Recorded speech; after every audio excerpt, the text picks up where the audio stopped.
What's up everyone, John from ARTV. It's time for another throwback review. Today I'm kicking it back to 2003 for the debut album by Fall Out Boy. It's called Take This to Your Grave. And I know what you're typing already. John, what about Fall Out Boy's Evening Out with Your Girlfriend? You know that's not their debut album, right? And the band actually never even signed off on that being released. Anyways, with hype building for their new album, Mania, I figured I'd review this album. Finally, I've had so many requests for it over time. Thank you for being patient with me. I do have a lot of love for this record, so let's get into it. After a weird outing on Evening Out, which I have reviewed if you're curious, search it up on my channel, they returned with Take This to Your Grave. Produced by Sean O'Keefe, the band was actually signed to Fueled by Ramen, which was actually kind of a weird move because they were technically signed to Island Records, but they wanted them to release it on a small label so they would get that indie cred, I guess, and just build their way up. So the second album, which was Cork Tree, obviously, they released it on Island Records, but this first one was on Fueled by Ramen.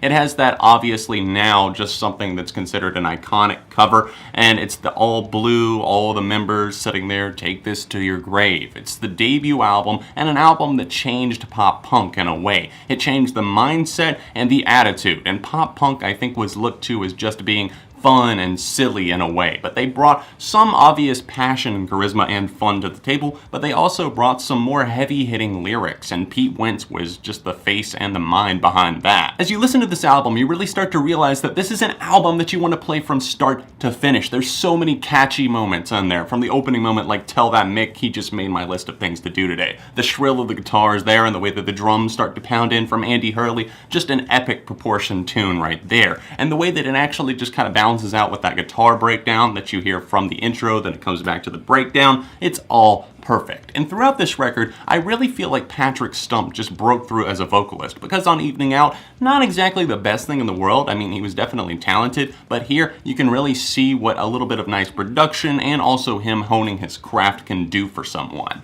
Throughout this record, you're going to notice really catchy moments like obviously Sending Postcards from a Plane Crash, Wish You Were Here, which is a great title for a song, obviously, and this is where I feel like they really started getting those long names that became their trademark for a while. A personal favorite of mine, The Pros and Cons of Breathing, which has such a catchy guitar melody, and the drums and the vocals are definitely maybe a little bit darker on a track like this, but I love how they add so much variety to it. That's why it still sticks in my mind to this day as one of the best songs on the album. And then Reinventing the Wheel to Run Myself Over. That one has a very repetitive chorus, but something that undeniably is stuck in your head all the time. Can't do it by myself.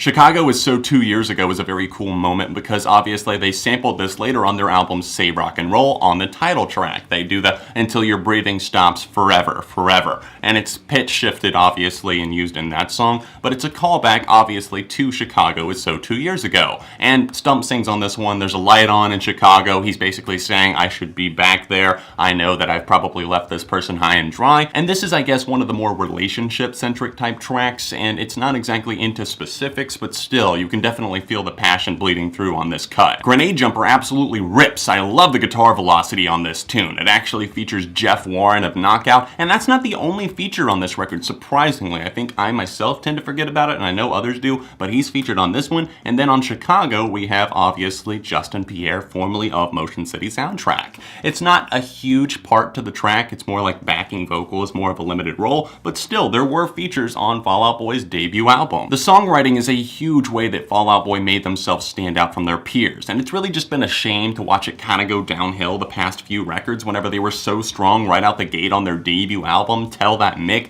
Grand Theft Autumn, Where Is Your Boy? That was written by Stump, and that's an incredible tune that still holds up big time to this day. The vocals, the opening slow part that just breaks in with those guitars, it's still a live staple for a reason. Fans love it, I love it, and it's a fantastic song. The Pros and Cons and Breathing and The Patron Saint of Liars and Fakes are both incredibly well-written songs, the latter of those being the closing moment for the album, and it's not one that I was into that much in the past, but as I've listened to this album much more, it's just become a part of the experience for me, and like I said, there's not really a part that you could cut off and this album would still make sense or feel the same way, because all of these moments are crucial. The band clearly had a knack for crafting and creating really catchy hooks and instrumentals early on, and the guitar work is often very reminiscent of some pop punk of the time, but also adding extra layers to it and remaining very catchy. Like one of my favorite favorite guitar moments on the entire record. It's drilled inside your head instantly, is Sending Postcards. That one has such a fervent, just relentless guitar on it. The way that it goes up and down and just loops over and over again, especially the way that the vocals roll in on top of it, it's all the perfect combination. That sticky quality really shows up on a lot of these tunes, especially like Calm Before the Storm. That was a re-recorded version from Evening Out. That's the only song that carried over. And also on Homesick at Space Camp. That's another one that I really like because the guitars are loud on that one. They're kind of towering over and they remind you of a little bit of a heavier type sound, but they also keep it grounded with pop punk. Of course, I have some love for Dead on Arrival. That is a huge song for me because it's the one that got me to check out this full album, Take This to Your Grave. This track was actually on Rock Band and I played it over and over again with my friends. I had only heard like this and I think Saturday off of Take This, and I was like, okay, this is really good stuff. Why haven't I heard this album? And eventually I heard Dead on Arrival so many times and absolutely loved it. It's so catchy. It has these driving guitars and great vocals from Patrick Stump on it. I love the bass, I love the drums,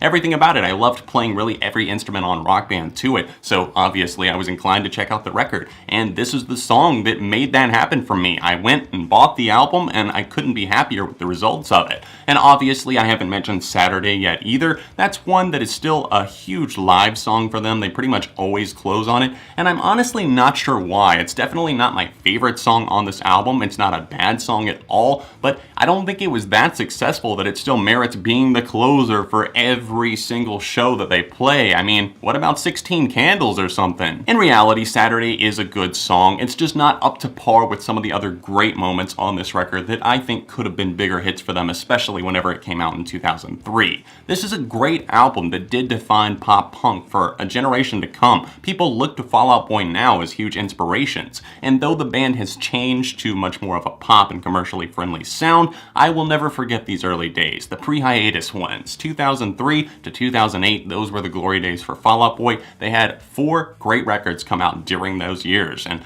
that's really a time period that I'm very reminiscent and nostalgic for. There's a lot of great music during that time period, and Fall Out Boy made a lot of it. They were a huge part of unlocking that part of my life and music and falling in love with it, so I will eternally be grateful to them, and obviously albums like this and Cork Tree that really helped get me into music. Me personally, for Take This to Your Grave, I'm gonna rate it a 4.5 out of 5. What do you guys think? I'd be very curious to know. I know a lot of you do love this record and Fall Out Boy that watch my videos, so let me know in the comment section down below. And while you're here, don't forget to drop a like on the video. It does support the channel. If you're able to support on a monthly basis, you can check out my Patreon page. You can donate right over here by clicking this annotation. If you would like to see another Fall Out Boy video, right over here, or another recent review I did on the channel, tap right over here. All of my social media can be found in the description down below, and other than that, I'll see you very soon right here on ARTV.